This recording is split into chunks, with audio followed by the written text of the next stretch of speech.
Argentina's Senate has narrowly approved President Javier Milei's controversial economic reform package, with the vote taking place as violent clashes raged between protesters and riot police outside Congress. Demonstrators in Buenos Aires, who say the measures will hurt millions of Argentines, threw petrol bombs and stones, setting cars alight. A number of people were reported injured, with local media describing the scene on Wednesday as a battlefield.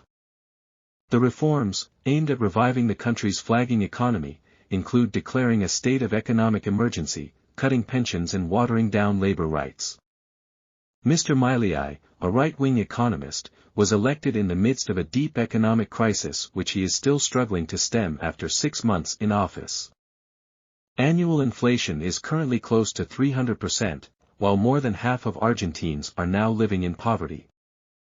Have Milei's first 6 months improved Argentina's economy?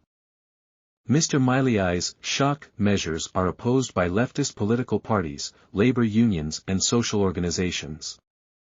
But the motion, which was initially tied 36-36 in the Senate, was preliminarily passed on Wednesday after the head of the chamber, Vice President Victoria Villarruel, broke the tie.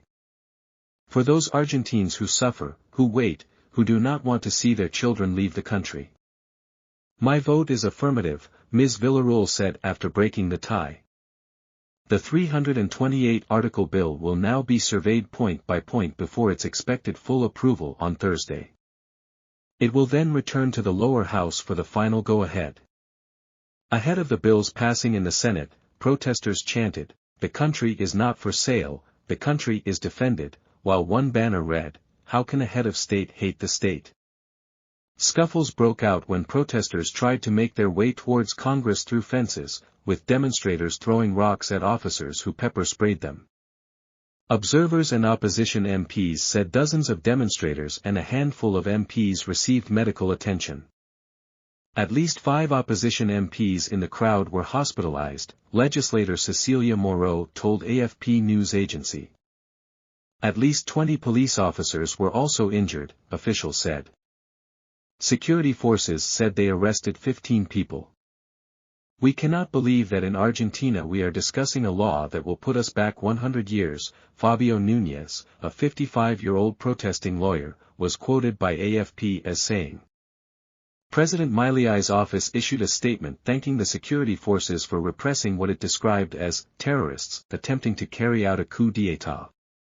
"We are going to change Argentina, we are going to make it the most liberal country in the world," Mr. Milei told a conference in Buenos Aires.